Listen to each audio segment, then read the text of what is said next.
coming up, you're outside the classrooms and you're realising that you don't need to be in this conformative kind of regime of school and stuff.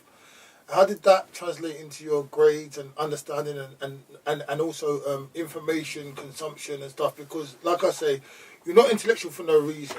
I believe you're a well-read man. Mm-hmm. You analyse stuff, you digest stuff. So where did that aspiration for the academia or getting knowledge come from? If you was put outside the classroom, you didn't conform to the thing. How did you manage to manifest that?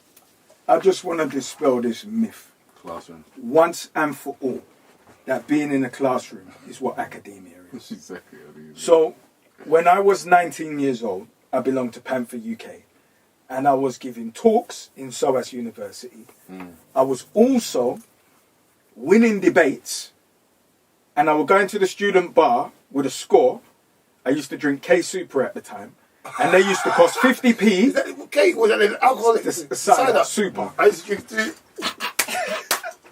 We graduated to rum because now we converse with the ancestors. Yeah. In any case, at the time, I would take my score because it was 50p for a bottle, and I would play chess with the students and win. So, although I wasn't aware that academia had nothing to do with the classroom in school, primary school or secondary school, I was innately aware by the time I was debating in SOAS, coming in for student union days and whatever. I'm reading books on their curriculum. And I have a more intuitive understanding of Walter Rodney, how Europe underdeveloped Africa, than students in the room who are looking at it through a romantic lens. See, I'm very practical. Can I just repeat that just for people who don't know? Walter Rodney, how Europe underdeveloped Africa. So they could be on top. Absolutely. So please, what's his name? Walter Rodney. It's a book, yeah? It's a book. Walter Rodney, how Europe underdeveloped Africa. Go and check it out. Yeah. So carry on. So, because at the same time, and this is the dichotomy of Dean Okai, I was equally on the road, selling goods that I knew not where they came from. Adult videos, pirate videos, and weed.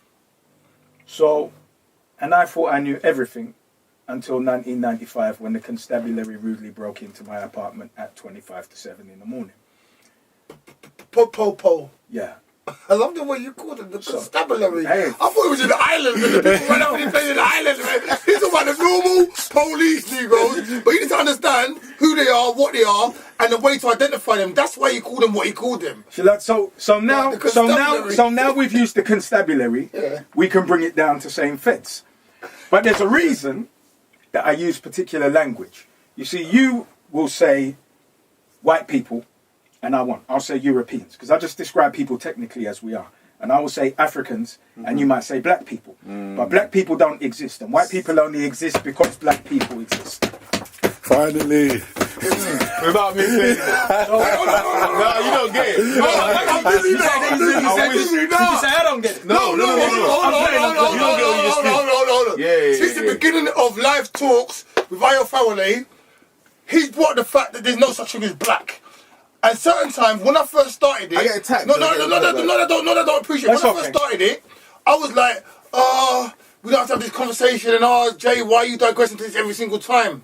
But over the period of we've done this show, different people have brought up this subject, this topic, and it has become apparent to me and clear to me that what you're saying is valid and it's validated, and there is no black, and it's I'm going to tell you why. A conformative brainwashing thing to go to that. But go on, but I'm going to tell you why to validate Jay, the man behind the mic, for this reason. Yeah, because he knows he just might not put it. He just might not put it into words. He did, and I said something after. But go on, sir. Yeah. So we are part of a 500 years black experiment that is conducted by Europeans. So it's a European 500-year black experiment. The black is a brand that we've adopted as African people. Now that psychologically and spiritually separates us from a landmass where we don't feel to fight for this mixing desk because it's got nothing to do with us, because I'm black. I'm black British. So that mixing desk over there, even though I need a mixing desk and I want to set up a studio, it's got nothing to do with me. Why would I fight for that? So what does that make us within the black experiment? We're subjects. Because we don't actually contribute to the experiment. We're the subjects within the experiment. Oh, wow. Now, if we're the subjects in the experiment, Control of it, yeah. and we're talking about music, and then we perform for a label, rather than a label responding to what we are creating, because now he's telling you what he wants to pay for. Now, before we finish this conversation, we're actually going to collaborate on a project, I believe uniquely in divine timing. And because sometimes my spirit doesn't allow me to collaborate with particular people, because they're not the people that are supposed to be in the room. There might be FM or AM, remember, we're not going to lose sight of this. We only need dab people, because dab people, you don't need to repeat yourself. And you know the beauty of dab people that lead? People who lead are innately able to take instruction. Emotional people who have a low self-esteem are offended when you say that was an instruction. Now, if we're soldiers on operations, instructions have to be followed in order to accomplish a common outcome.